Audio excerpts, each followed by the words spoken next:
Wherever you are, make it Truth Frequency Radio.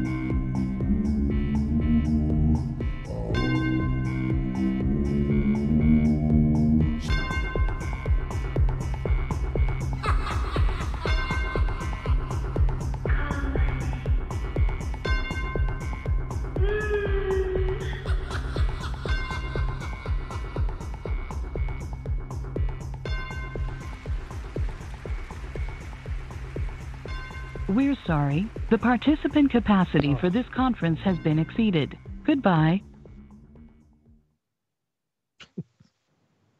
Chris is still connected to the phones. But hey, I think we're on the air.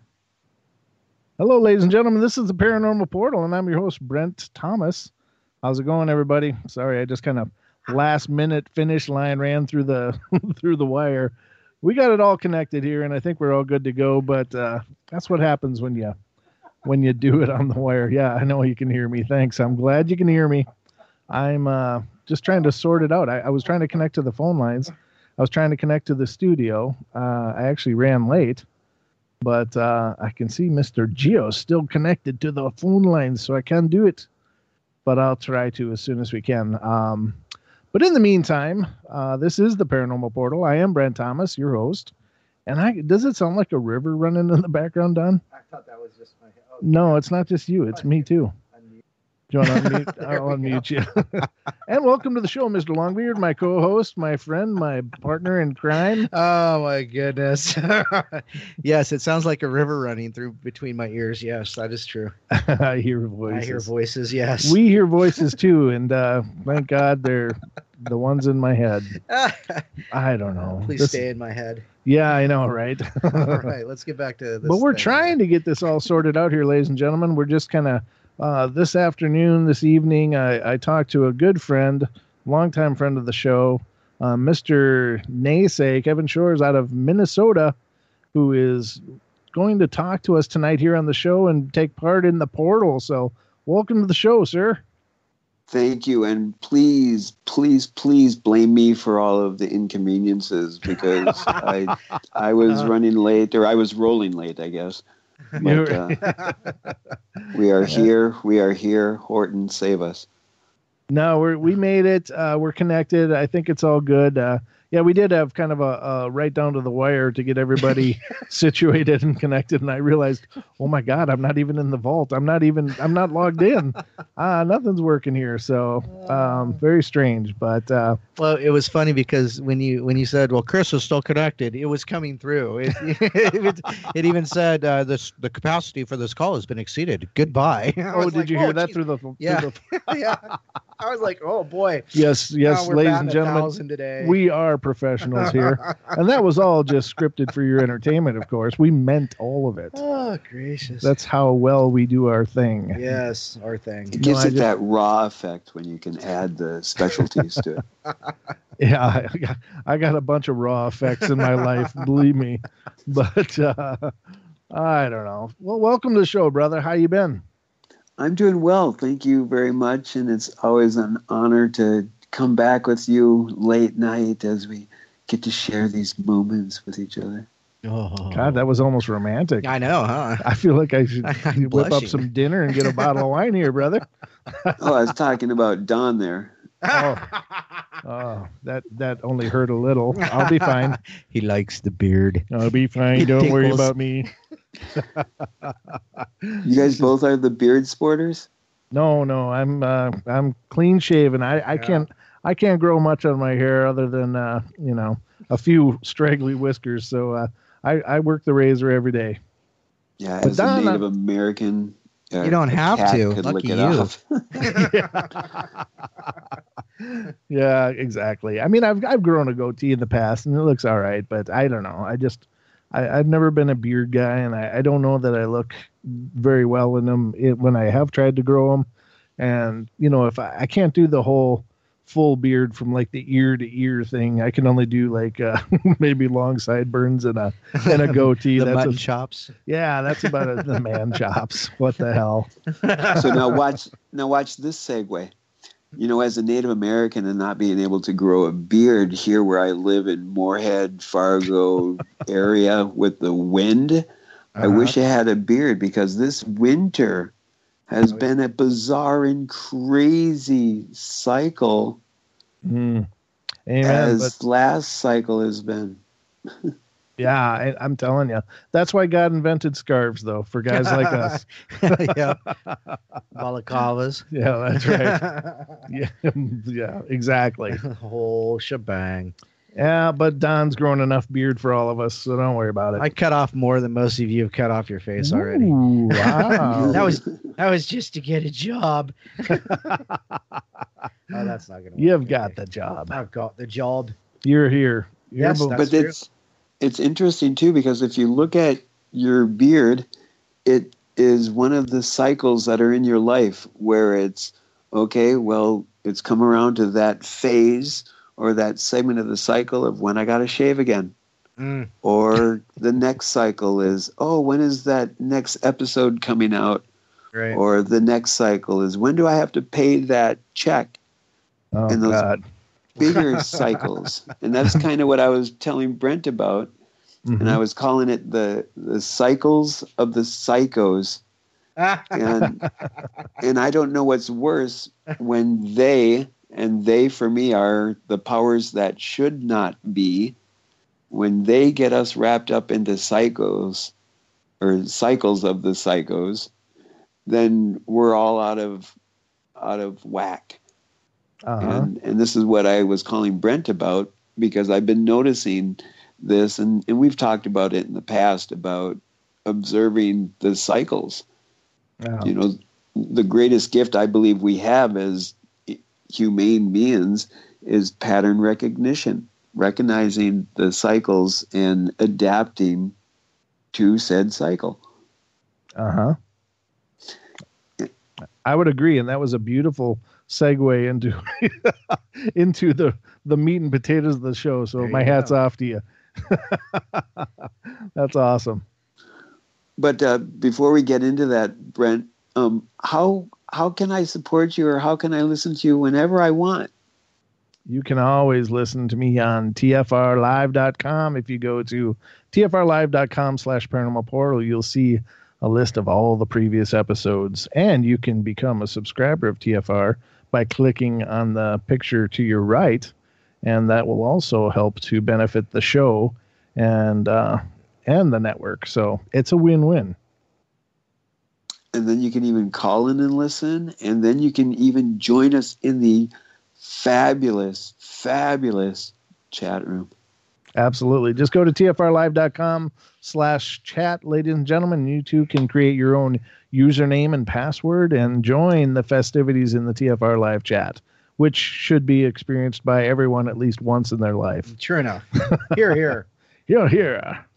And also you can like and follow us on Facebook at facebook.com/paranormal portal radio. And you can also find us on YouTube. We're putting a lot of effort lately into our YouTube channel, and you can find us on YouTube at youtube.com/paranormal portal. And you can see our live streams, ladies and gentlemen. Don and I do live streams every Wednesday night. It's better just to turn off the video and listen to the track. Otherwise, it's just scary. It's like, what's Don doing now? Oh, look, he's behind the screen again dancing. Well, yeah. There's some things that you just have to prepare yourself for a little bit. And Don shadow dancing might be one of them. Is one of them. It's only happened twice that I know of, unless he's sneaking back there and I'm not seeing it. You didn't see the brass pole behind there? No, I missed that in the installation of the studio, but it's possible it could be there. Is that the cliche? He has a face for radio? Yes. That's exactly what my mother said.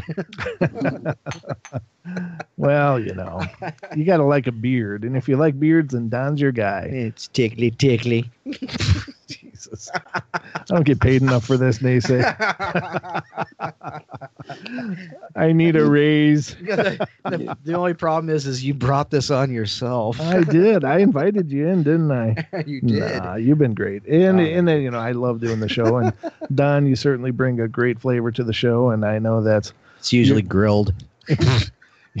everything in your world is grilled. Give him some mutton. Yeah, but it's the way of the world, ladies and gentlemen. But tonight we are going to discuss, with the presence of Mr. NeSe, who's going to go into a lot more detail than I can. But we are discussing the patterns and the seasons and cycles, and I think it's really important because there's. And I didn't even realize this, and I have to, I'll let NeSe bring you up to full speed on it. But I was in Walmart this afternoon, and NeSe and I were talking on the phone, and he was going into detail about what he's noticed. And you could have knocked me over with a Walmart cart at that point. I was just like, wow, I hadn't realized that. But the funny thing is I had seen. The information prior to that, but it never registered until he said this. So thank you, brother, for coming onto the show with such short notice and for sharing this with our audience, because I think you're really onto something here.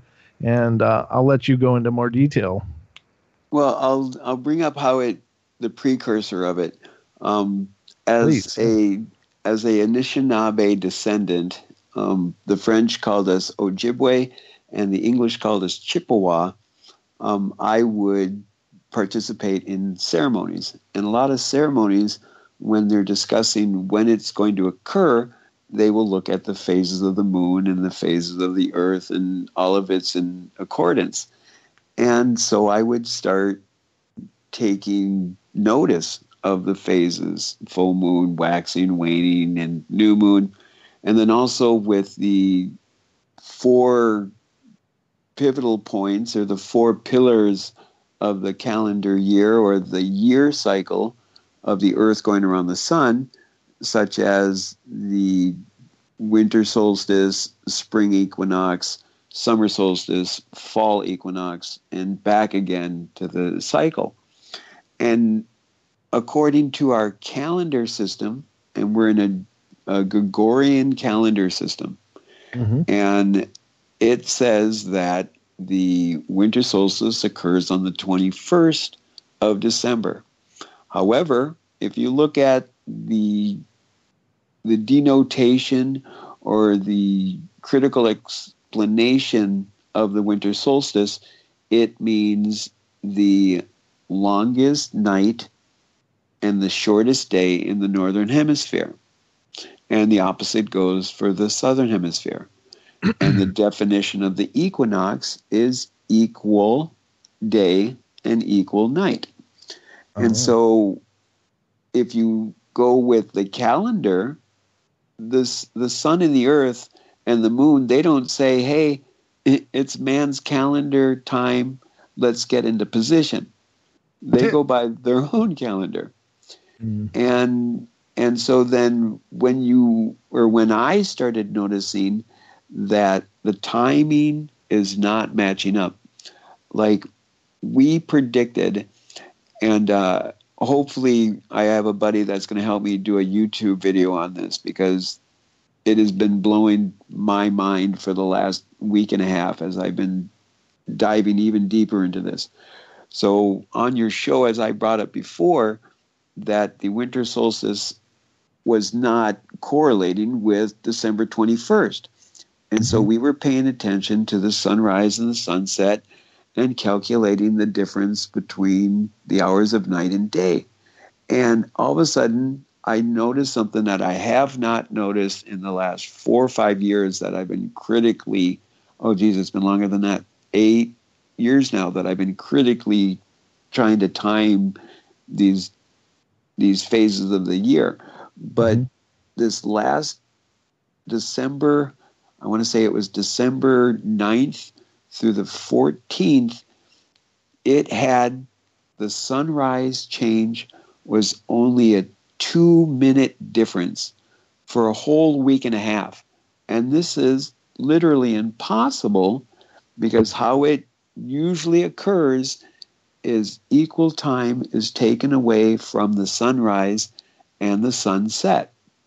And every day there's roughly between a 1 and a 2 minute occurrence of degree shift, thus causing the 1 or 2 minute difference of sunrise and sunset. And so then as the days get shorter, it gets equally shorter from the sunrise and the sunset. Are we on the same picture here? Am I making sense? Yeah, absolutely. Okay.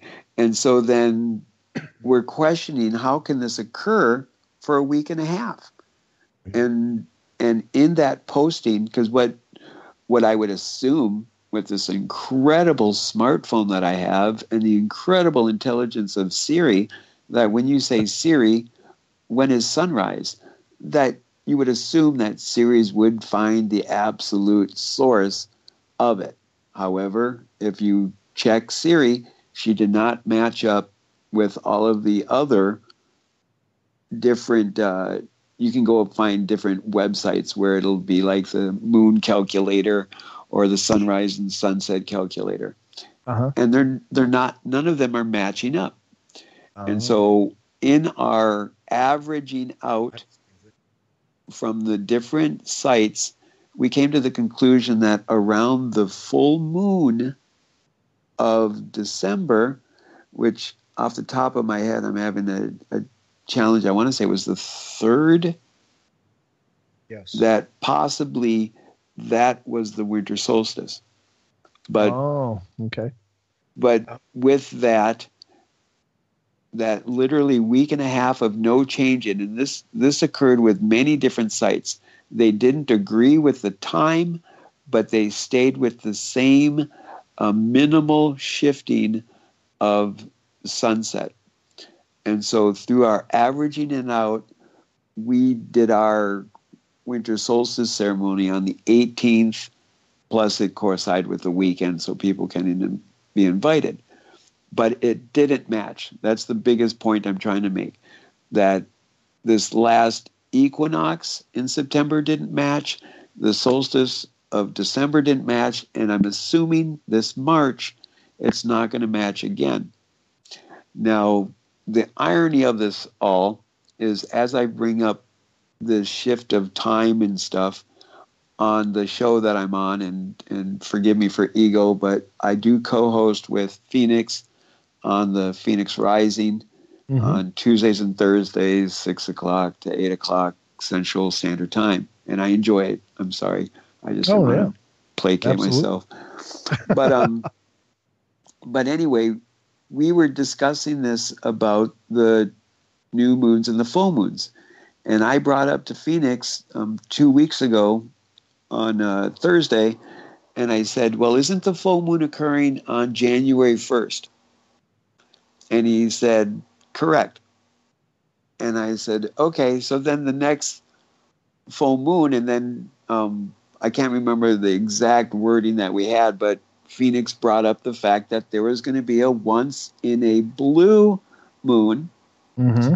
And the definition, you guys know the definition of a blue moon?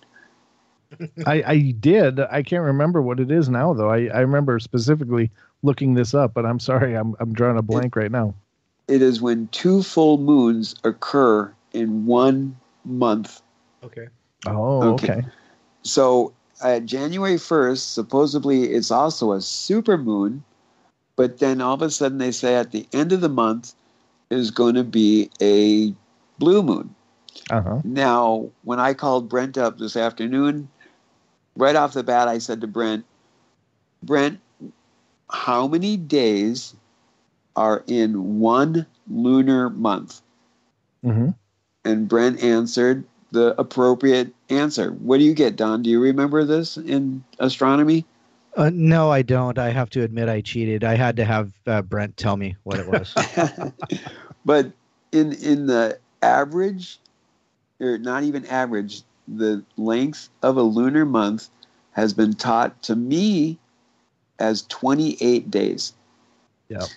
And so then this being the case, if there is a full moon on January 1st, then when would the second full moon be if there's going to be a blue moon? Would be on the 28th normally, yeah. The 28th or the 29th. Yep. You know, but if you look at the calendar, it says the next full moon is January 31st. Right. That's exactly what I'm saying. Yep. And so that means 30 days is this month's lunar calendar month, Right. which Yeah. makes no sense. And Yeah. then you look at February, Mm-hmm. and February has how many days? 28. 28 days. So you would think there would at least be one full moon in that 28-day period Mhm. of February. However, there is no full moon at all That's what I in see. the month of February. Right. And then the next full moon occurs on March 1st. Yeah. And then if we go back to the 28-day calendar or the month, and it should be roughly March 29th would be the next full moon. But what does Right. it say in the calendar? It says March 31st. Yeah. March 31st. Which will also be the second blue moon in this year then. In the first quarter. Yeah. Wow. And they say once in a blue moon because it's something that is such a rare occurrence. There's a lot of that blue it's moons. a cliche. Yeah. Well, Right. And so then this is blowing me away because first question is, why is this not being discussed? Yeah. And how can this occur? I don't And- know. That's really something, huh? And so this is where I've been racking my brain for the last week and a half, going back to some of my basic astronomy and trying to hypothesize how can these occurrences happen. Sure. Yeah. And right away, and I have to be honest, as I try to be all the time, unless you're a corporation or the government, that I said, okay, flat earthers. That was the first thing that came up to my head was the whole flat earth scenario where, some of them make the claim that we are in like a matrix where we could possibly be all in a bunch of pods, and they're just batteries. yes, they're just filling us with what they want us to think. Because when it comes down to it, thought is just an electromagnetic impulse. And with that being said, if we start theorizing, how can this occur? So if it went from 28 days to roughly 30 days, so then that would mean that the moon is a little bit further away from the Earth, causing the longer time phase to occur. That's really interesting. Now, and when we were on the phone, also you and I were talking. I had mentioned and something you're well aware of as well. But the Inuits on the up in the north have said that they've noticed the Earth has shifted, and so because they of course use the stars and where the moon or the sun rises and sets for their to plan their year and to know their seasons, and they say that everything has changed. It's not lining up with the stars the way it used to. So we're clearly on some kind of a shift on the globe. And in the chat room, Dawn, what did she say? It's already scrolled off the screen here. She said, we are going through a magnetic shift. And so I think there must be something to that. But, I don't know. This is really blowing my mind. You're really onto something here. Well, if I may cut in, every about 25,000 years, the poles shift north and south, and the crust slips around the core of the Earth. Don said it. We're going through a magnetic shift. We're coming into that 25,000 year cycle. It may be a few, 100 years away, but we're coming to it. So, well, I absolutely agree with you. And there's a phenomenal book out there. It's called Path of the Poles. And unfortunately, I can't remember what the author's name is, but in it discussed how in Earth's history that the magnetic pole does this shift. And sometimes it actually will flip and reverse itself. Now, the fear of this is if you look at all of the, well, actually, I don't want to go there yet. And I apologize, but I will bring it up. But I want to go back to what you said, Brent, about the Inuits. Now, as a Native American, we have our powwow grounds, our ceremonial grounds.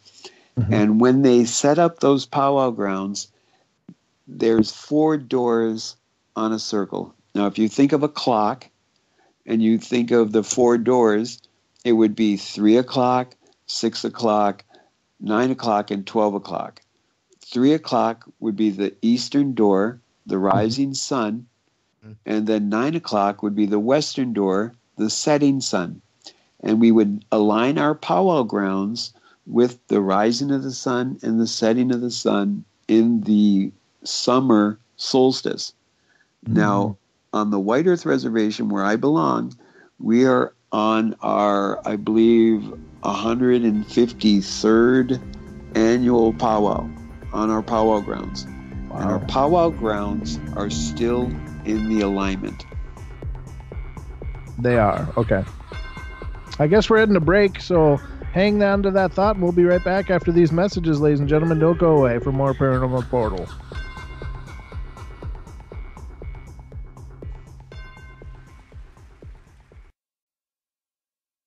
This is Truth Frequency Radio. No hate, no hype, no fear. Real people, real radio.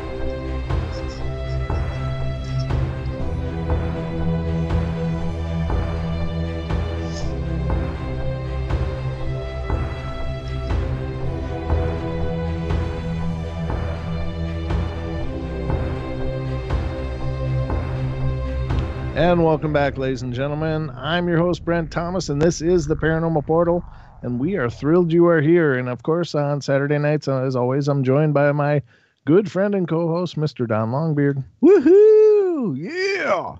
And that was not the normal way that we... that was my Spicoli. Don was just having a Don party there, ladies and gentlemen, and you witnessed it, I guess. I'm not even sure what the hell to do following that, but we are thrilled you're here, and plenty of people here. Don, who's all in the chat? Oh, gracious. Well, let's start with you and me, and then it's Doc Kayak. Flyers Go. That's a new one I haven't seen. We got Galactic Pixie. We got Illuminati. We got Jimmy Jean from Into the Microcosm. We got Naga Ward. Hey, Naga, nice to see you again. And I do believe that Lady Naga is with us tonight as well. Outstanding. Got Undaunted, Who Said They Could, Heavenly, and Muggs. Mugs. Welcome all you guys to the show, and of course all you people listening out there abroad. We are over 2,000 people right now. Woohoo! There are 745 people tuning in on TFR Live. iHeartRadio has 1,087. The phone's 154. TuneIn has 35. So we love you all. Thanks for being here. Spread the word, spread the joy, and let everybody know about the portal, because we need attention. We love attention. We're begging for attention tonight. Excuse me, can I have your attention? Excuse me, can I have your attention? Have my attention. Can I have your attention, please? And ladies Thank and you. gentlemen, that strange voice you're hearing is a friend of ours from long ago. NeSe's been a friend of the show, I think, pretty much since I started the show. He's always been there and been a part of the show for a long time. And so, welcome again, Mr. NeSe, who also appears on Phoenix Rising show here on TFR on Tuesdays and Thursdays. Is it on both days, NeSe, or is it just one of them? I usually appear on one day a week, and it kind of flips between Tuesdays and Thursdays. Okay, and what time is the show on again? 6 to 8 Central Standard Time. All right, that's right here on TFR Live and iHeart, and tune in as well, ladies and gentlemen. So, but Mr. NeSe is here to discuss with us this amazing revelation that he has regarding the lunar calendars and how things seem to have shifted, and it's incredibly compelling to me because if you hadn't heard the first segment, of course, as I was growing up, and of course NeSe agrees with this, that I always understood a lunar cycle to be 28 days, and clearly what seems to be happening now is that the lunar cycles have extended, and they now appear to be 30 plus days, and so we're just trying to get to the bottom of this. So please, be a part of the show. I'd love to tell you guys you can call in, and normally you could, but please call in, see what happens. If you call in now, you can be a part of Beyond the Veil because the phone lines are not quite open. I can't connect to them, ladies and gentlemen, so I do apologize, but I'm sure he'll clear it sometime soon. So anyway, back to you, sir. So you were talking about the powwow location in White Earth, and you said it is still lining up according to the initial specifications. It hasn't shifted. Is that right? Well, that is what I've been told as I inquire about it, because when I learned about this occurrence, that in the morning the sun would rise between the eastern door, which if you think of a face of a clock would be 3 o'clock, and then the sun would set at 9 o'clock, or what we call the western door, or gateway, or portal, or or entrance, or And so one of my favorite things to do is, I'm not a cigarette smoker, but I utilize tobacco, and we call them, when we roll up a little bungie, a ploggin, a little pipe, and I would go to the eastern door and smoke a cigarette and watch the sun set between the western door. Now, it would vary a little bit because according to the time of the powwow, it always occurs the closest weekend to the 14th is how they always did it. And so then it would vary a little bit because it's never absolutely the same. However, one thing that I started noticing in 2002, that the variance was always more and more to the north. So if you think of a face of a clock, and the sun was originally setting around 9 o'clock, all of a sudden it started shifting more towards 10 o'clock. And then now, this last summer, and we're trying to find the images of it, because one thing that I started doing too is taking pictures of the sunset in the western sky, and so I can show this to people, and so people are like telling me I'm not crazy. However, being blind and now trying to locate pictures from literally terabytes of images has not been a fun task. So this last summer, the sun was setting almost middle between 10 and 11. And so when you talk about the Inuits saying that the sun is rising and the sun is shifting differently, you're absolutely right. And if you want to use your own maybe sundial, most even number highways are east and west. Oh, okay. And for the most part, when they were aligned up, they were aligned up strictly east and west according to the compasses. And so like now that we're coming up on the equinox, start when you're on a road that's east or west, start looking where the sun's rising or where the sun's setting, and then start marking that, and then watch the change, because now that we're going into the longer days, the sun should be starting coming towards us more, Right. heading into the north as it rises and sets.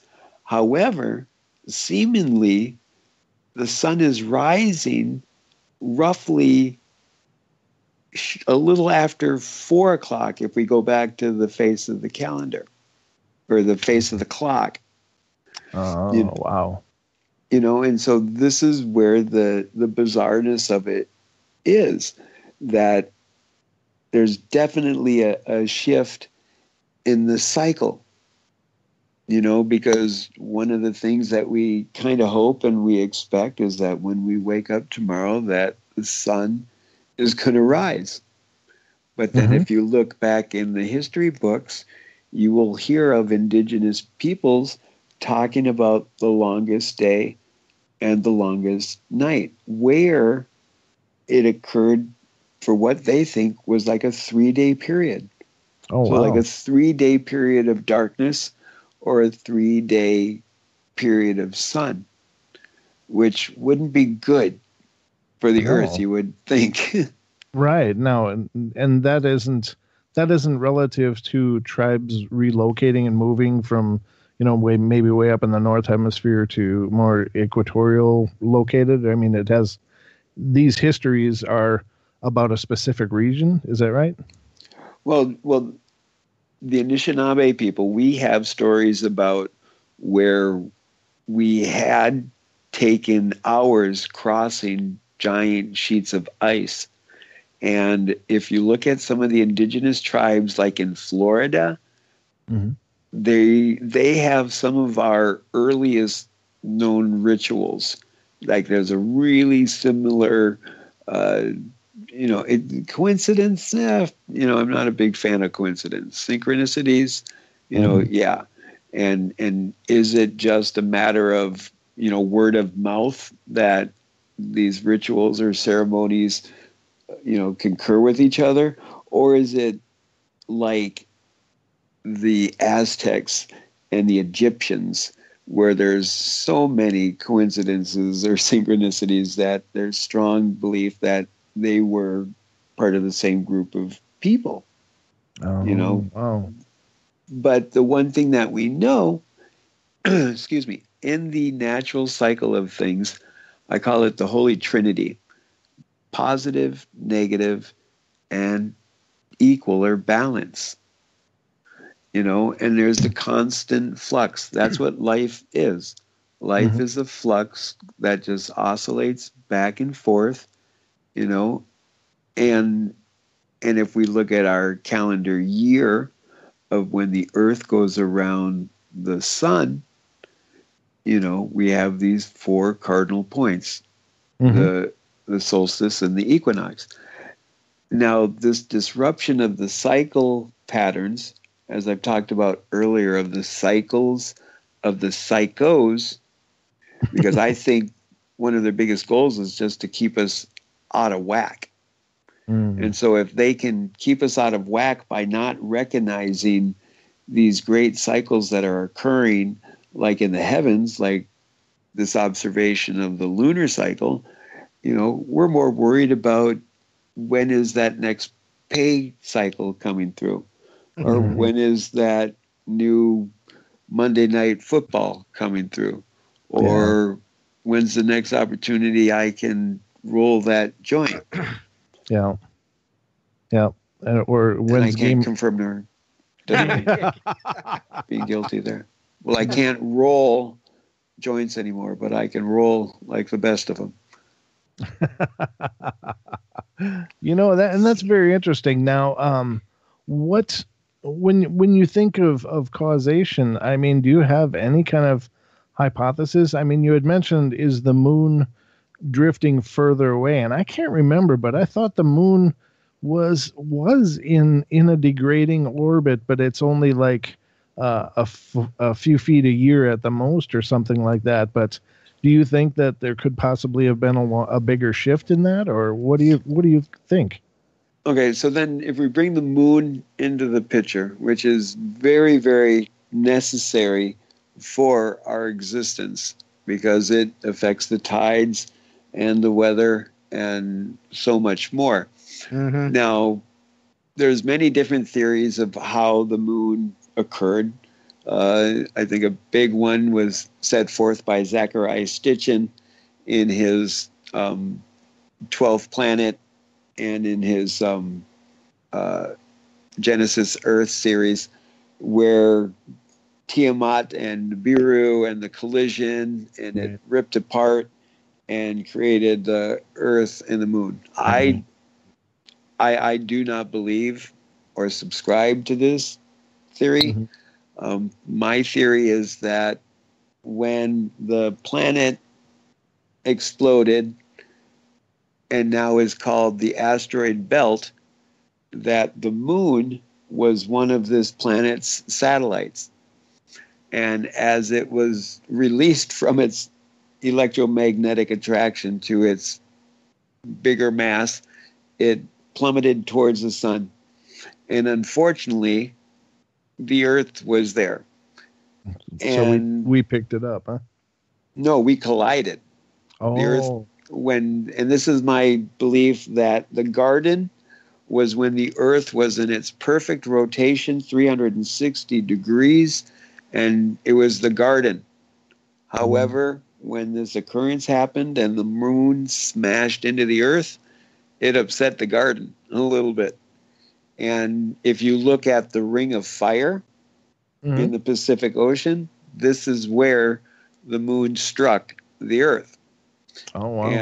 And just like when you slow motion witness a drop of water when it hits and makes its ripple effect, thus you will see the Rocky Mountains, and you'll see a whole ring of fire, and then you'll see where all the mountain crests also support the ripple. And then you look at Hawaii, if you recall a water droplet, how the middle of it jettisons upward. And if you think that the Earth was rotating, and as it jettisoned upward and it came back down and landed on the Earth, there we have the Hawaiian Islands and how they go off to the west towards Japan and all of that, where we have a little spattering of islands. And so then when the moon slowly pulled away from the Earth, it was caught in perfect electromagnetic balance between the Earth and the sun, so that when we get a solar eclipse, the moon perfectly covers up the sun, so all we get to witness is the corona ejecta. And that in itself is remarkable. So with the Earth being there, and if we were to look at the dark side of the Earth, or the dark side of the moon, that you would see that it is just beat to crap, because in the theory or in the logic of electromagnetic attraction and pull, that the heaviest side of the moon would turn its face towards the closest magnetic object. And so the damaged side would be facing the sun. And this would also align with the logic of why the moon doesn't spin. Right. Oh, okay. And if you look at the moon literally looks like someone took a big old buckshot and shot it. Yeah. And this would also add to the theory where this planet, when it exploded, the buckshot hit the moon. And you can also witness the same thing with Mars. On one side of Mars, it's pelted, where the other side is more smooth. Sure, and Mars also has that. Some people have called it a scar. It's got like some major damage to that to the crust that looks like something just rolled right alongside it, like a key in a car, so to speak. But it's a huge key. Right, and if you do go back to the Zacharias Stitchin in the 12th planet, that if you add the asteroid belt as being a planet, then all of a sudden your numbers start working. Wow. And so then back to the moon and the hypothesis. Now, one of the only, I believe, possible ways that the moon could be pulled further away is back to the electromagnetic attraction and repelling occurrence. And so the sun, being one of the largest electromagnetic attraction points of our solar system, and the Earth being there. And then the second would be Jupiter, because Jupiter allegedly is the largest planetoid in our solar system. Right. Now, the next possible effect that could be happening brings us into that N word, Nibiru. Wow. Because when they talk about Nibiru, or the blue kachina, or the red dragon, or the red serpent, or wormwood, or Revelations, or the seventh fire prophecy, or 2012 Mayan prophecy, all of these prophecies make a reference to some type of celestial occurrence happening. Some people think it's, I forgot Planet X, the biggest one, Planet X. Sure. So science has already said, and unfortunately NASA too, who have lied to us, that there is something out there in our solar system that has the mass equivalent to either a super large planet or a supposedly brown dwarf extinct sun. Oh. My theory is that when this planet that is now the asteroid belt exploded, its solid core was jettisoned into the solar system, and just per chance of the occurrence went in a perpendicular orbit to the other solar system, or the other planets in the solar system. They claim that our solar system is kind of like an egg or a disc style solar system. And so the core of this exploded planet is kind of going opposite, which is kind of showing you another X. But then if you think of relatively looking at it from a distance, if all of the planets are going in one and then the other one is going perpendicular, it's almost like an X or a cross.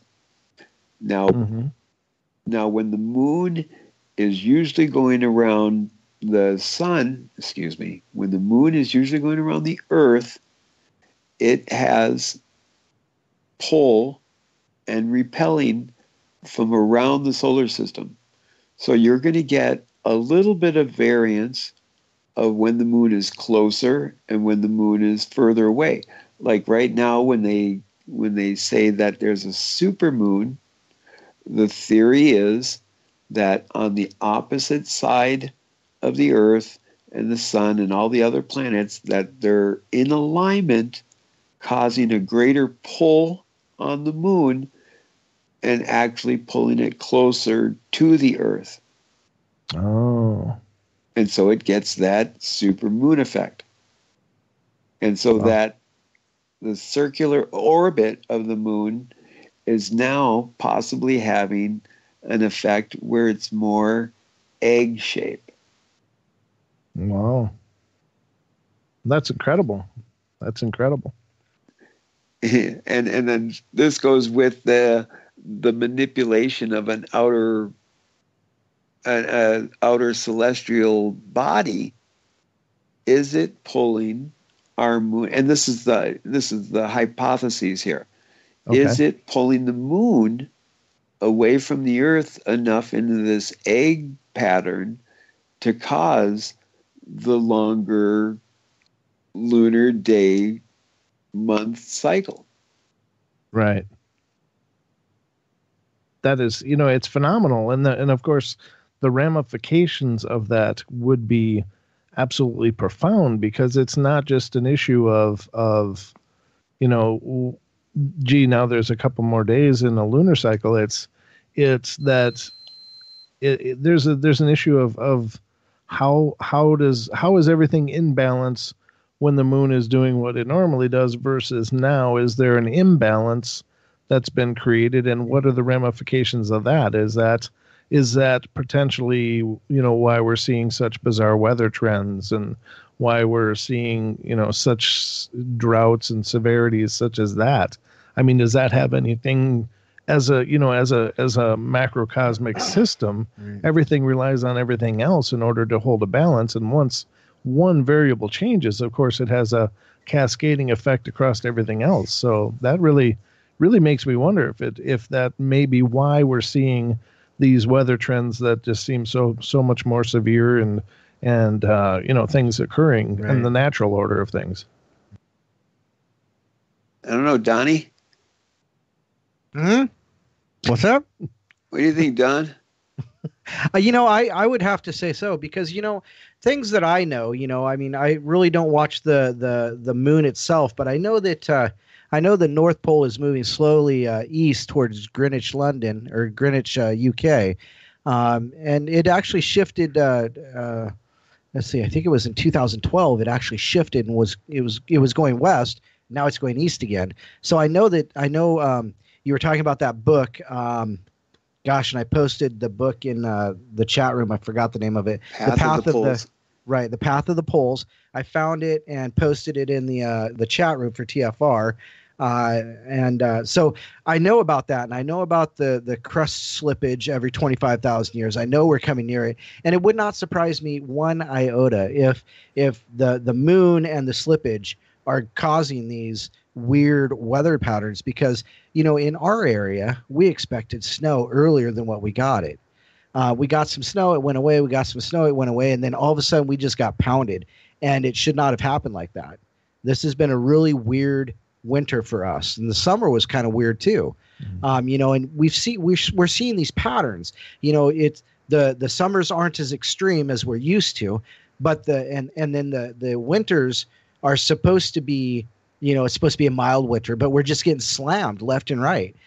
So absolutely, I think it's got everything to do with the motions of our world through the universe. That's just the way it works. Well, if they continue to educate us of how much the moon has an effect on the water and the tides and everything, that would also logically explain the crazy hurricanes that are occurring. If it's causing tidal thing. Mm-hmm. Oh, we're heading up to the hour break, brother. Now, did you want to stick around, or what do you think? I'd love to, because we can keep going into this one. All right, we'll be back right after this message for the hour break, ladies and gentlemen, for more of the Paranormal Portal. Truth Frequency Radio is your #1 source for... This is the Truth Frequency Radio Network. We are TFR. Truth Frequency Radio.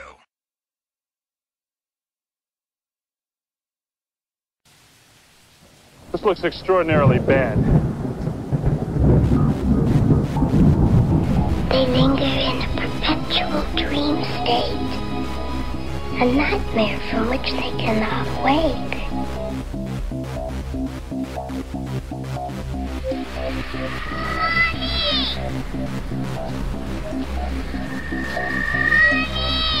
I can't see you, Mommy. Where are you? I've never sensed anything like it.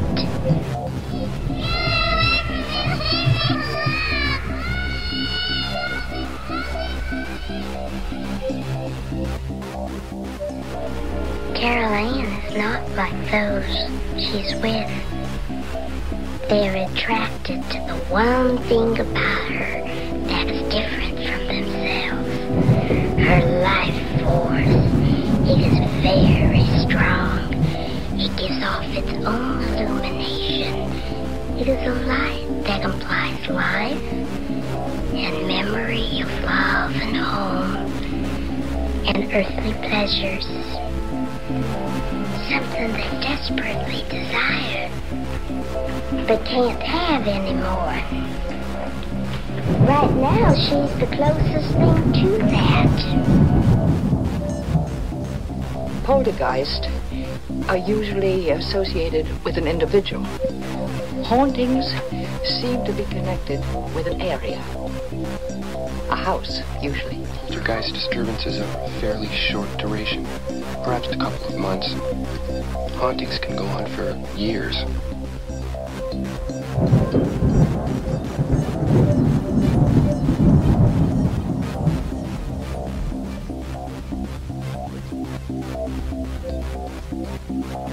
Oh, shit.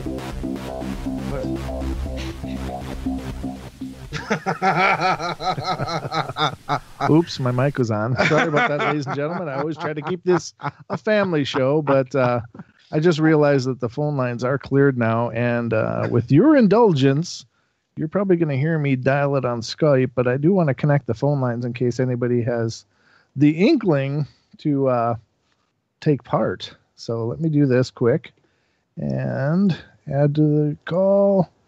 I'm going to try to connect the phone lines. I'm not sure if they'll ring and stuff or not, but now you have me wondering if I'm muted or not. No, you're absolutely not, but okay. But welcome back, sir. And ladies and gentlemen, the phone lines are now connected. We are good to go. And the call-in number is either 1-833-TFR Live, which is 833-837-5423, or you can call 213-233-3998. Again, 213-233-3998. And if you're in the UK, you can also call in using 44203-393-2871. Once again, ladies and gentlemen, 44203-393-2871. Call now. No, I'm just practicing my radio voice. But anyway, the call-in numbers are now available if you want to be a part of that, be a part of the conversation. I think this is incredibly interesting, and certainly I don't pretend to have any kind of education on this subject at all, but I only have like a layman's understanding of astronomy, and I only have a layman's understanding of lunar cycles, but it's always been 28 days as far as I can remember. And to hear this, and ladies and gentlemen, if you know more about this topic, please call in. And Don, you were mentioning in the chat room? Yeah.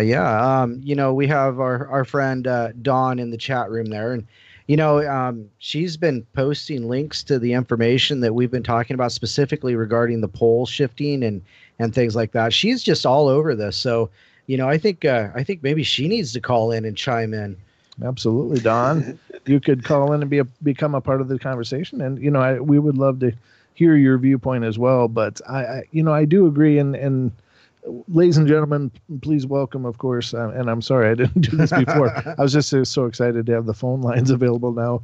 But welcome to the show, Mr. NeSe, who is a fellow TFR host and part of the Phoenix Rising show here on TFR. And if you'd like to listen to that, it's on Tuesday and Thursdays, 6 Central. So you can tune in and hear more from NeSe there. But we're absolutely thrilled he's joined us tonight, and he's been on the show several times before.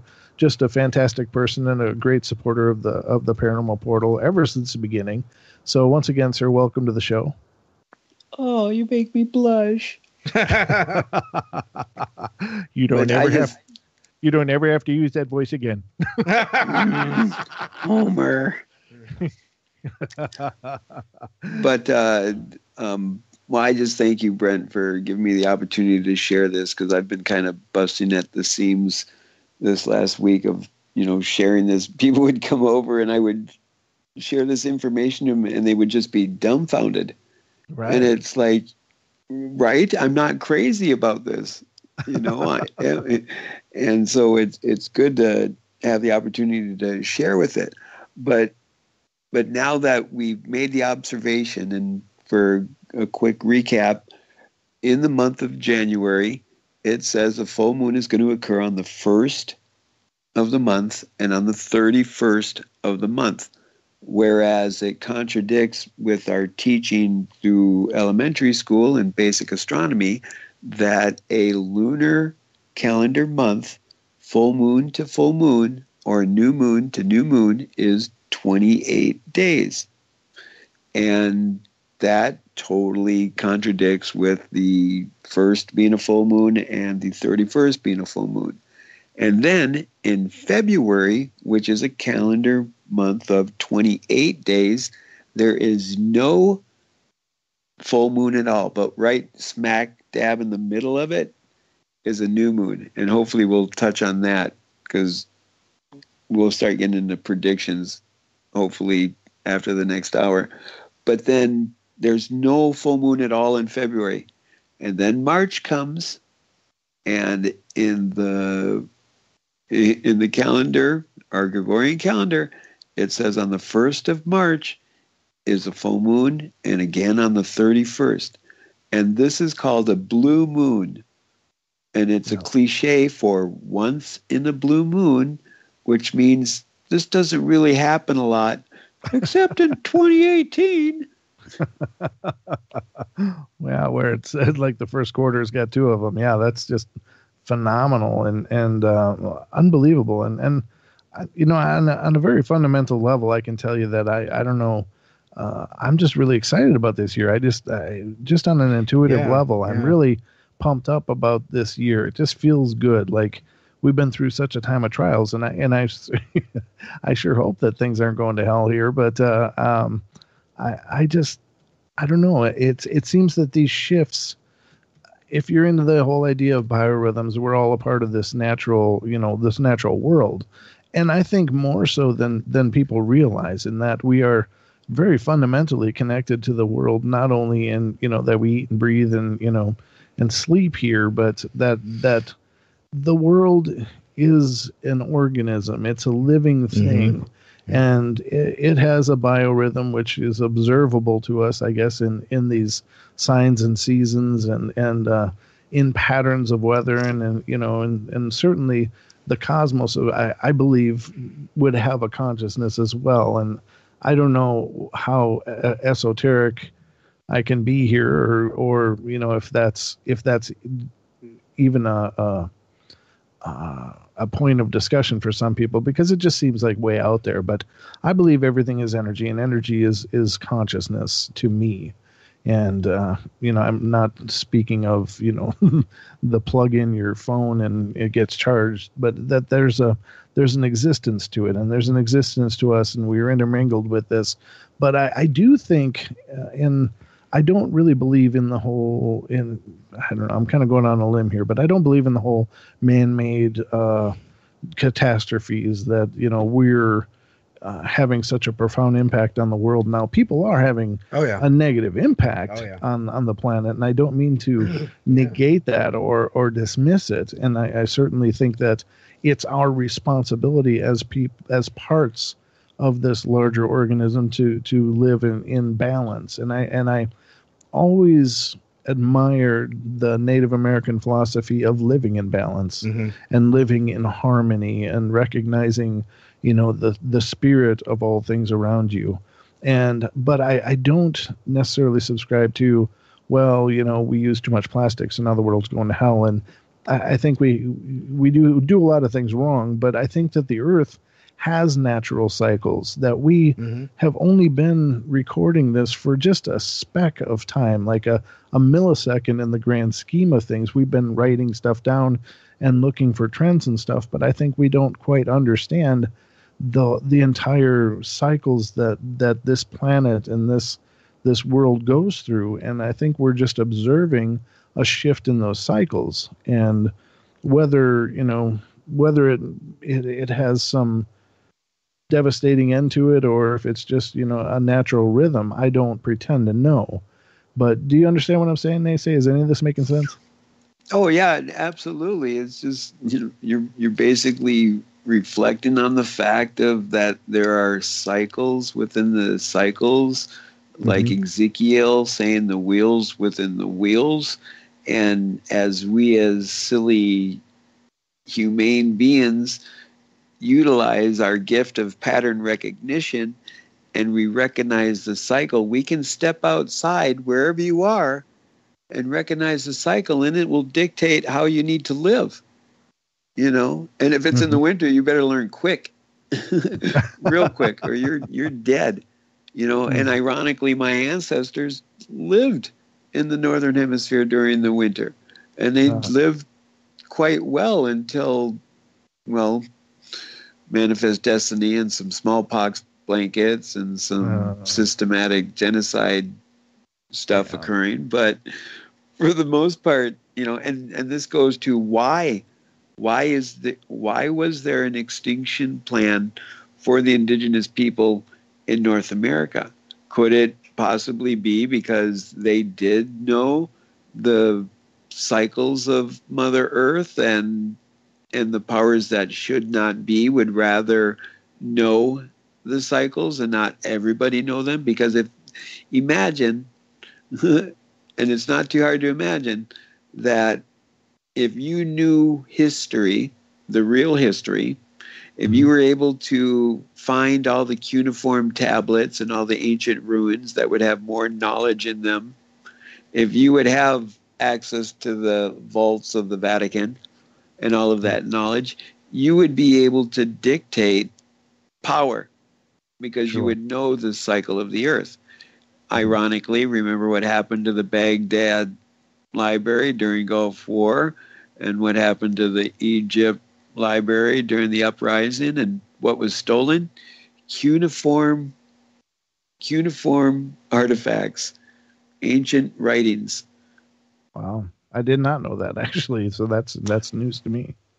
Right. Well, this is kind of like even with the Hitler and his quest for these sacred artifacts, but also sacred knowledge. Knowledge is power. And if you know that all of a sudden there's going to be a oops, here we go again on planet Earth, then you're going to invest your money into those acronym deep underground military bases, which there are 107 known underground bases that can house up to 500,000 plus families. Wow. And so if they know that Mother Earth is going to go through this change, that possibility Nibiru may do a little flyby, or if Mother Earth, just in her electromagnetic pole shift, is going to do a little bit of upheaval here and there. That's a lot of stuff to know. And if you have the money to know that, maybe you have a ticket to the Magic Bus or Alternative 3. Alternative 3 was allegedly when the powers that should not be realized where we were heading on the Earth, that their first thought was, let's build a bunch of deep underground the first thought was just let it occur. The second thought was, let's build a bunch of deep underground military bases and survive there. And Alternative 3 was, let's make some bases on the moon and on Mars so the elitists will have the golden ticket to get jettisoned off Mother Earth as she goes through its upheaval. Wow. But what I'd like to do, if we could, if it's possible, were you guys able to get that PowerPoint presentation? Oh, I do have it. I have it open right here. Are we able to post any of the images? Do you know, Don? Well, which images would you like me to post? Because there are some that aren't going to work, but there are some that will. Well, I guess if you could just for the audience sake, if you wanted to start from the beginning and just describe an image, and then because this goes into, I call this the cycle of the psychos. Okay. Because it comes down to the question, why are we not being notified of these changes in the cycles? Okay. If you'd like to, I mean, I can kind of describe them all too. Yeah, that would be fine, but unfortunately, like you have the you're showing the equator and the tropics of Cancer and the Tropic of Capricorn. Unfortunately, those are layered. It's not just one solid picture. So I can't just take that picture and put it into a Word document and then post it. Okay. It won't let me do that. Then we'll just describe that then. So if you look at the Earth, and a lot of times when I refer to the Earth, I'll also refer to the face of a clock, for just a reference point. But, from 3 o'clock to 9 o'clock, we have the equator. Right. And then above that, we have the Tropic of Cancer, which I have always recognized because I am a Cancer and I'm born right on the cusp of the 22nd of June. So I always knew this about the summer solstice and that. So what this is when the sun goes through its cycle, and as the Earth goes through its cycle around the sun, that the sun goes all the way up into the northern hemisphere, causing the summer solstice. And then it starts traveling down into the southern hemisphere where we have the Tropic of Capricorn, and it becomes the winter solstice. When it gets down to the winter solstice, and a lot of this is covered in the Zeitgeist movies, where it talks about the heavenly sun stops for a 3-day period before it starts its trek back up to the equator and into the northern hemisphere. Now, if you were to plot this on a clock or on like a grid, and if you think of the middle line, and then above the middle line, roughly, I think it's 33 1/3 degree to the north and 33 degrees to the south of the equator, you would have a big arc that would go in back and forth like sine and cosine. Right. Or also peaks and valleys. Yes, correct. And also it would be a snake. Okay. So then So real quick. Real quick. So basically, if you look at the Earth and you demarcate where the Tropic of Cancer, the equator, and the Tropic of Capricorn are, you're talking about the waveform that the sun moves between those 3 points. Is that correct? Okay. Absolutely correct. So if you look at this, it would look like an S curve. Okay, an equal S curve. Now, if you rotate the clock 180 degrees, so it's the line now is at 12 and 6, and you remain with the S curve, we have the snake going up the pole. Right. Okay. Now, if you look at our spinal column, we have this amino acid, this liquid that goes up the column, up the cross, up the crux. And then if we put another cross there, we have our second demarcation where we're splitting and dissecting the circle. Okay. And so then we have the galactic cross. Oh. Okay. Are you with us?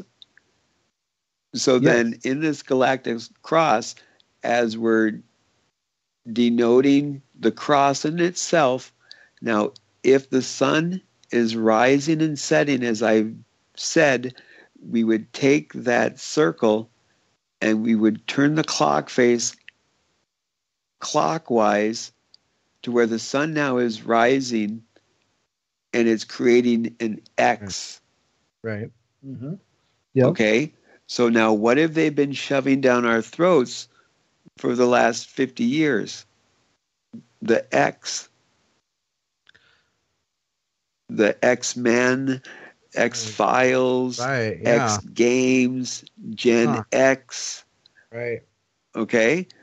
And all this X it's the Anishinabe's medicine wheel. Oh, bingo. Okay. Is the X. Now, when we think of the Anishinaabe people, please don't think of them as simpletons, because they mastered bow and arrows. And bow and arrows is nothing but physics, because you have to have a certain tension on your bowstring, and you have to have a certain arc in your bow, and your arrow has to be shafted and feathered right so you get your projection. You know, there's a lot of physics in that. So my ancestors weren't simpletons. So they would plot these things, and they would know about these things.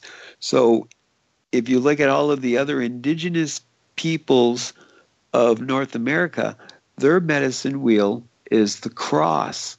And the Anishinaabe is the X. Now, if you look at that cross and you connect all of the points on the cross, then you get a square. So you have the circle within the square. Okay? And then when you put a circle within that square, then you get Fibonacci, and golden means spiral. Wow. If you look at a Anishinabe's dream catcher, have you seen that pattern? That is the Fibonacci golden mean spiral. That's amazing. And that's an amazing correlation. Yeah. Okay, so then now if we think of the snake, we go back to the snake and the sign. Now all of a sudden we have Hermes, the Hermetic cross, with the snake going up the pole. We have the serpent going up the tree. We have all this correlation of the serpent, and it's always, unfortunately, a negative thing, you know. But the Anishinaabe people, we look at the serpent as a great teacher. All things have a great lesson to be taught. Okay, so then I want to keep in your heads the whole thing of a circle with either an X or a cross. So if we go back again to the square within the circle, and then there's a cross there. Now, if you think of that three-dimensionally, and you rotate it, so where that middle point of the cross within the square would be the tip of the pyramid. Oh, okay. Do you see it now? Right. Yeah, it's starting to make sense. Yeah. So it's the square with the cross in it is actually a three-dimensional representation of the pyramid. Oh. Yeah, of course. Okay. From looking top down, yeah. Yes. Now, if you look at the circle with the square in it, it is the three-dimensional representation of a cone. Of a cone. Okay. Right. So where the center point of the cross would be the tip of the cone. Okay, right. Okay. Yep, I gotcha. Yep. Right, but also three-dimensionally, the circle is the representation of the sphere. Right. Okay, so then if you think of a cone with a half a scoop of ice cream on it, it is half of the infinity symbol. Oh, yeah, you're right. Because if you flip the reverse, right, you know, you have the seen cone, that's visual, and then you have the unseen, which is the whole back to the Holy Trinity, positive, negative, and the point where the two cones touch, balance. Good point. Okay. Now I understand that. Okay. Now do you see where all of this stuff is starting to come together? The knowledge where it's the power is when they put these symbols in front of us, and these symbols, because of your visual cortex, your black hole sun, your pupil being the black hole, and the sun causes an electromagnetic field to come through the Earth's atmosphere, troposphere, and stratosphere, and it causes our optical nerves to see an electromagnetic spectrum that we call the visual spectrum. Okay? Now, birds have their own visual spectrum, where in their eyes... Hold on a second, NeSe. We're going to head to the last break of the show, and then we'll be right back. So hold on, and we'll be back for more Paranormal Portal in just a moment, ladies and gentlemen.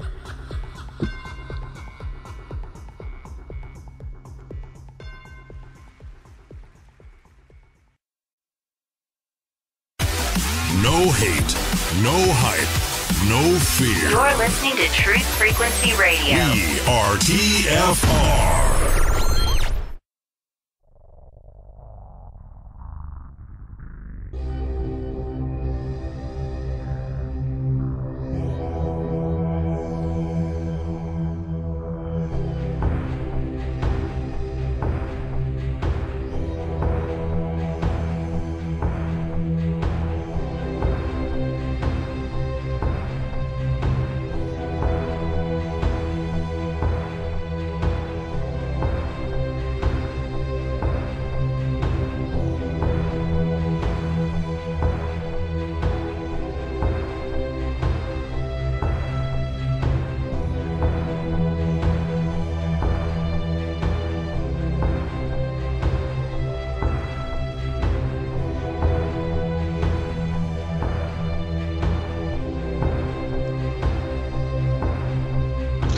And welcome back, ladies and gentlemen. Oh my God. Talk about a great show. You ever have one of those times when you've just been flooded by so much information, your head just kind of hums? Is that what that noise is? It's either that or gas. I'm not sure.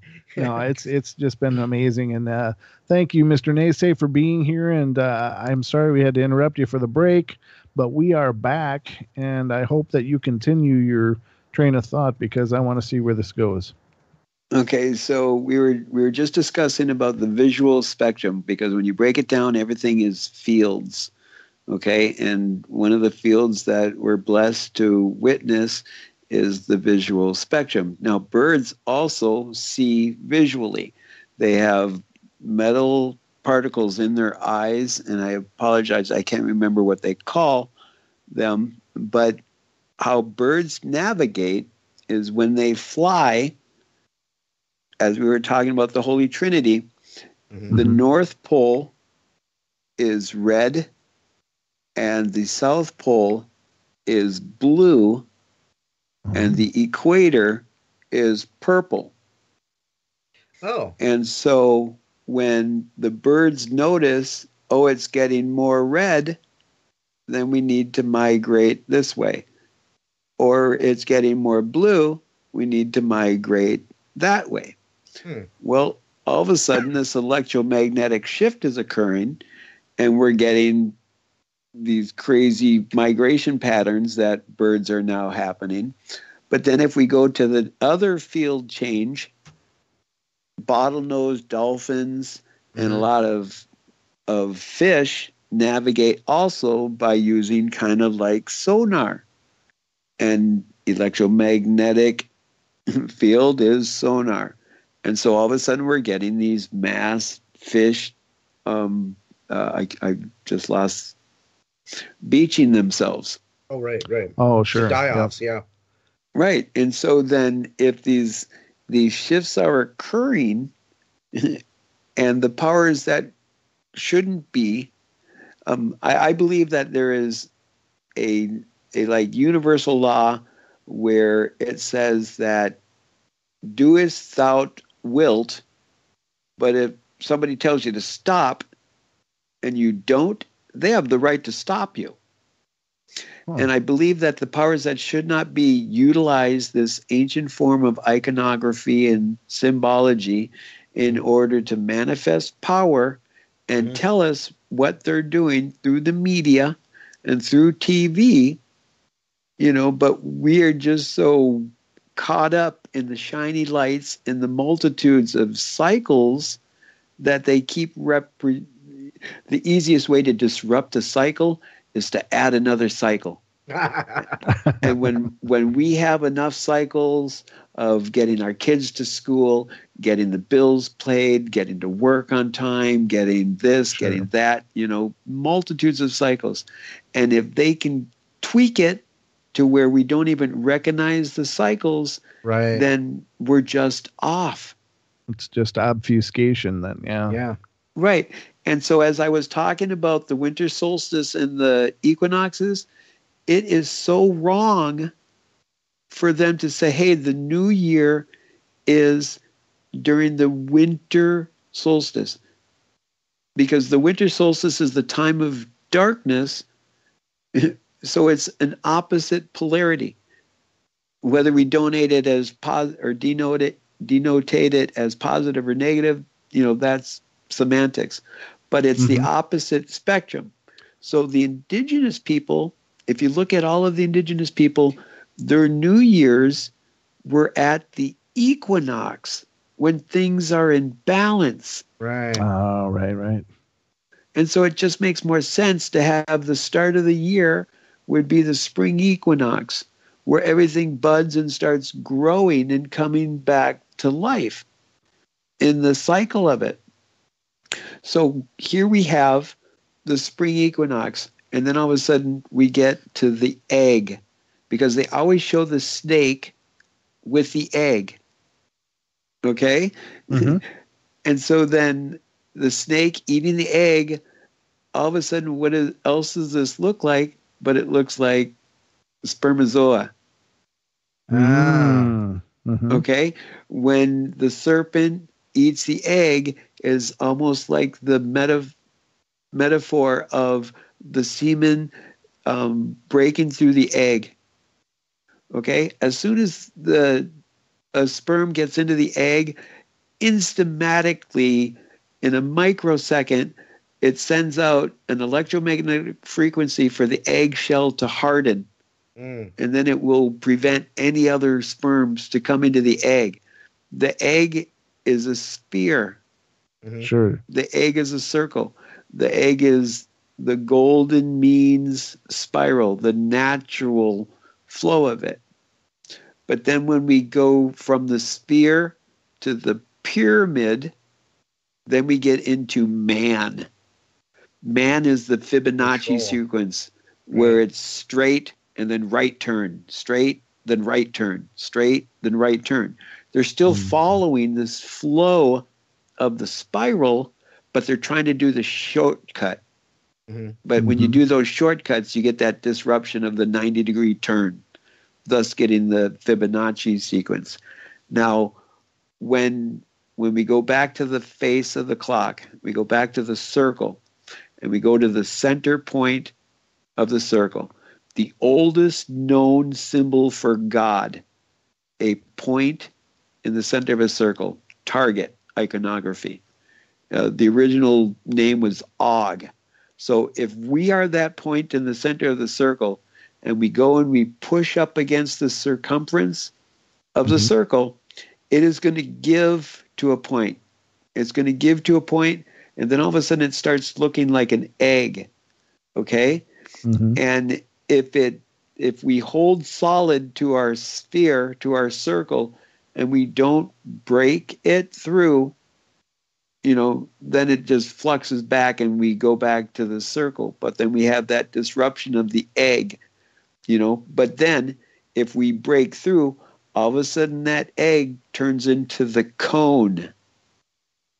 We're back to the ice cream cone. Right. And as soon as it breaks through the sphere turns inside out and implodes on itself, positive to negative, and then all of a sudden it creates the cone on the opposite side. Right. And it creates the balance. And then the point comes through and hopefully gets back to center point where we get to balance. Right. But unfortunately, some of us break on through to the other side and we push on the circumference of our circle again. And are we going to give again, or are we going to break? And this is the power of the negativity that is occurring. And now that we have the opportunity to witness these cycles of the psychos, then we have a defense against them. Ah, I see.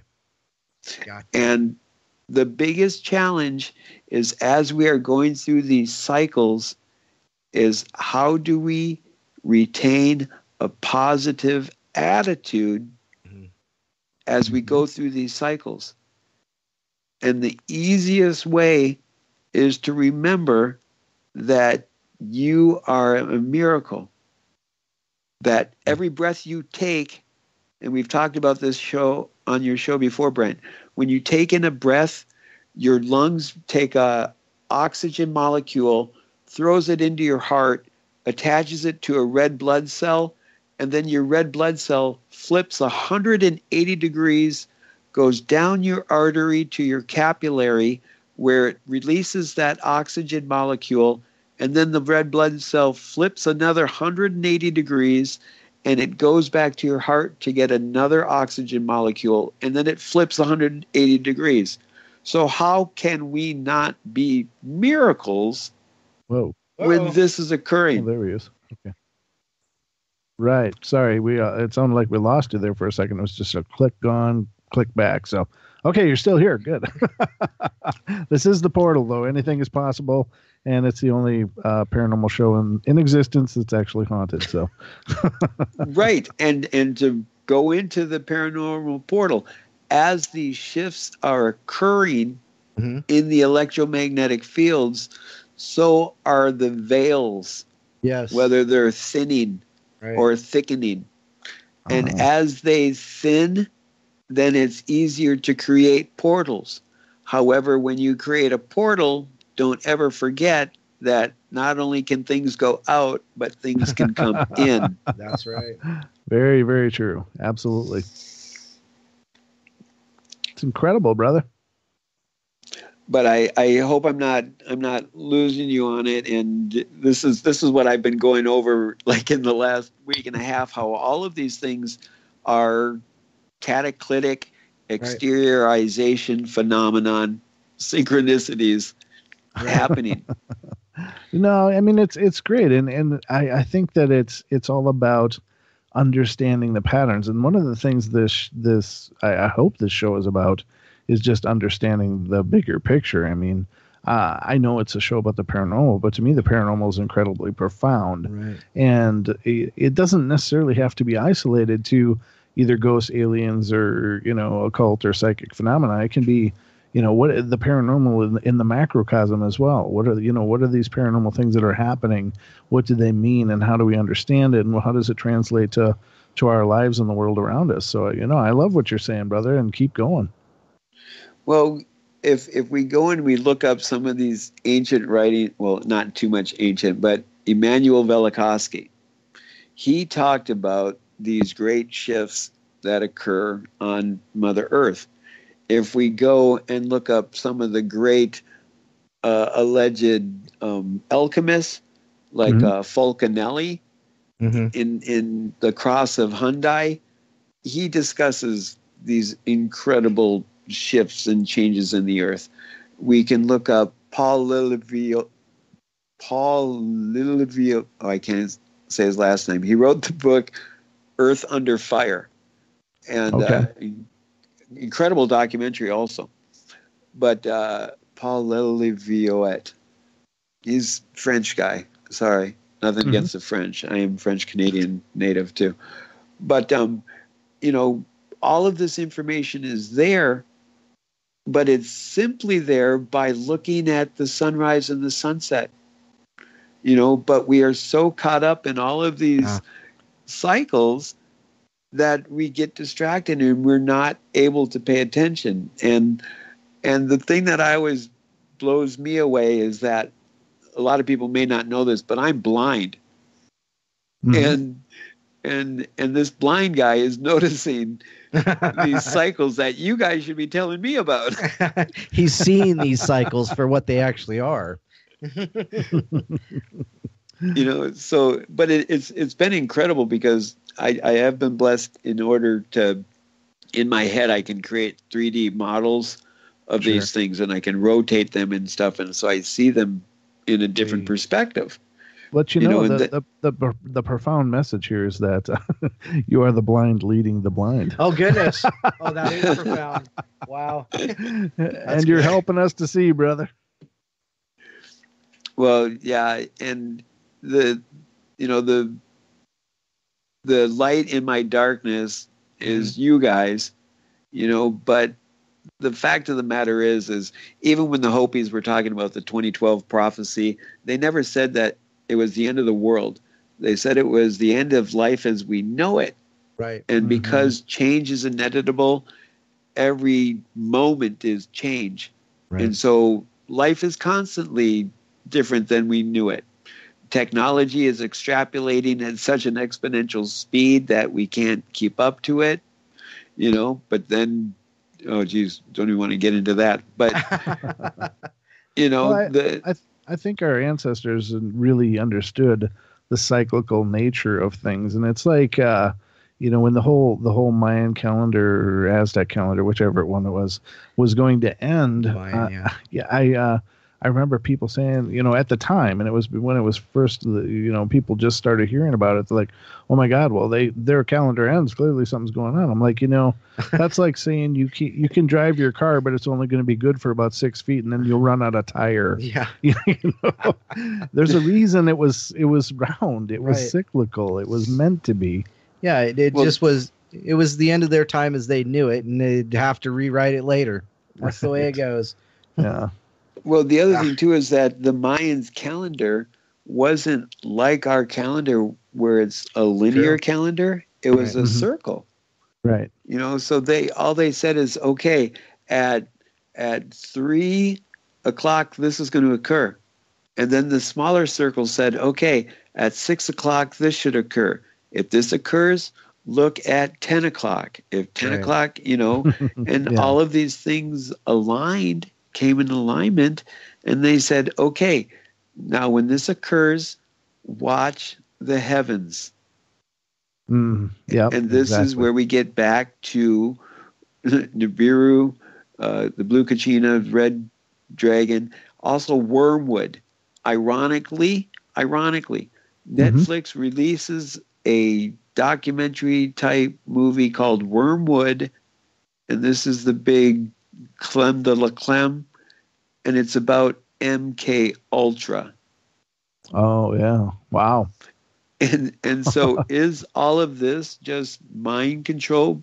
Because not only was MK Ultra about mind control, but it was about behavior modification. Yep. Right. Where they are manipulating us through the cycles to get the latest iPhone. Very true, though. Yeah, they're keeping us captured into these minuscule illusions. Yeah, exactly. So that we don't break free and see a big picture. Very true. So I have two thoughts of what we can do. The first thought is yoga. Get very proficient in yoga. Get really flexible in the whole meditation of yoga. Very, very bendy and stuff, and then you'll be able to bend over and kiss your arse goodbye. Oh, sorry. Never mind. Or the second possibility is just trying to find the attitude of where we can go through this insanity and be in the positive, or another term of positive, love. Oh, tonight's been profound. It has been. It really has. Wow. It's one of those shows that it's gone so many layers deep, and that's what I love about the times that we talk. NeSe, is that you really bring your A game. you really come with all the chambers loaded and ready to go. Yeah, so exactly. Amazing insights and amazing that the way you're tying it all together, and it makes sense. And I know that so many people that listen to TFR are used to looking beyond the veneer, looking beyond the surface, and they're looking for truth. I mean, it's called Truth Frequency for a reason. Right. And you definitely bring that to the table, brother. So that's amazing. Well, yeah, I appreciate and I feel kind of bad because I feel like I've been dominating the whole show. Oh, no. Babbling on and Babylon again and again and again. No, as a matter of fact, the TFR chat room has just been following along. They've been listening, and they say thank you for being on the show tonight. Actually, they're on it. They're actually paying attention, which is nice. It's a nice change, but no, well, it's been excellent. Oh, go ahead. Sorry. No, go ahead, NeSe. I was going to say it's got me like really worked up on it because it's just so bizarre, and I gladly welcome any commentary on this. And if you want to get a hold of me, send me an email. It's one word, themegaphoneman@gmail.com.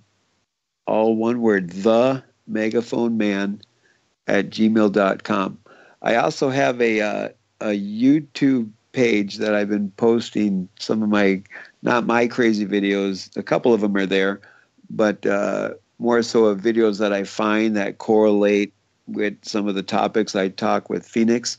And that's Cannabis Res, R-E-Z, Solution.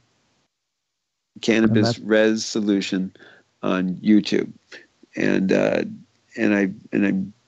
I don't know if it's there yet, but I've been starting a playlist of trying to tie all of these things together that I was discussing, because the information's out there, but don't take my word on it, because I'm the craziest guy I know. So yeah. Well, and by the way, somebody, Dawn in the chat room's asking if you have a Facebook page. Actually, I have a couple of them. Okay. One is called Cannabis Res Solution. Okay. And that's the best way. Or you can find the Megaphone Man at Gmail, or no, the Megaphone Man on Facebook. It's Kevin Shores. However, I am looking as a New Year's resolution to dropping my friends to 360. Wow. And how many do you have now? And I'm going to basically use a page. Oh, that's right. I did create that page. My bad. It's called NeSe, NeSe, and the letter N, Truth Frequency. NeSe N, Truth Frequency? Yes, I absolutely forgot. I just created that a couple weeks ago with Phoenix because people were like, how do I get hold of you? So we just created that. How often do you check it? Well, actually, I've been on hiatus because my New Year's resolution was also I'm going to take a break from Facebook. And I went all the way till today. When you blessed me on being on the show, I did go on Facebook and posted that I was going to be on the show tonight. Oh, fantastic. Because I do want input on this. And if Jimmy's still in the chat room, Jimmy, get a hold of me, because I heard some things you said on the Woo a couple times that you kind of are on the same ilk of what I've been discussing. So, yeah, but Jimmy's definitely plugged in, man. He's a great, and he's in here, so I think he heard you. Awesome. And I apologize to the chat room. Ever since the latest chat room upgrade, my computer, I haven't been able to figure out how to navigate it, and I got enough irons in the fire to, I'm trying to learn Braille right now, because now if I can learn Braille, I have a huge thousands and thousands of books that I'm able to get.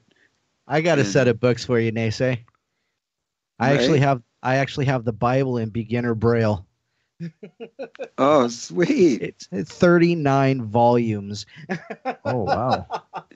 Well, that is the challenge about braille books. There's a lot of them. Huge. Wow. Oh, I think I'll put them on a bookshelf and use them in my backdrop for Studio 42. Oh, that'd be cool. Yeah. Absolutely. But ladies and gentlemen, I hope you've enjoyed tonight's show, and thank you again, brother, for being here and being a part of it. You're always welcome anytime. Just let me know when you want to be on, and we'll figure out the schedule and get you in here. But I hope you all are having a great night, and I hope you all have enjoyed the show. Thank you so much for being here. It's just been a banner audience, a banner chat experience, and I just want to say I love you all dearly. You guys are amazing, and thank you for supporting the show and your encouragement. And please spread the word about the Paranormal Portal, because we want to get bigger. And make sure that you stick around after the show, because of course Jimmy Jean will be following us tonight with his Into the Microcosm, and definitely a great show and a great guy, good friend of mine, and I know you'll love him too if you've never heard him. But we are on Facebook at Paranormal Portal Radio. We are on YouTube. Just go to youtube.com/Paranormal Portal. And again, let everybody know when they can catch up with you on Phoenix's show again, Kevin. Tuesdays and Thursdays, I alternate 6 o'clock to 8 o'clock Central Standard Time. So that'll be on Phoenix Rising here on TFR Live as well, or on iHeart or TuneIn, wherever you happen to catch us from. But we hope you have a great week, and we will be back on Wednesday for another attempt at a live stream. This one might even make it to the end. You never know. He was so upset because he had so many things he wanted to show off on that. So hopefully this Wednesday we'll make it through. Yeah, we hope so. We made it to an hour and a half, and we were going to go at least 2 hours, and I was going to drop the new closing animations and stuff that I was so excited about, but it'll have to wait till this week. And with a good southerly wind to fill my sails, and the stars lining up right, and a lot of fairy love or something. Yeah, I'll throw pocket lint at you. I mean, fairy dust at you. Fairy dust. That's fairy dust. We should hopefully do a full live stream, but that'll be live on Wednesdays. Yeah, if you'd like to catch any of our previous live streams, please check it out on our YouTube page. But we love you all. Thank you very much. Have a great night. Thank you, NeSe. Thank you, NeSe, and thank you all. Have a good night. See you guys. Mm-hmm.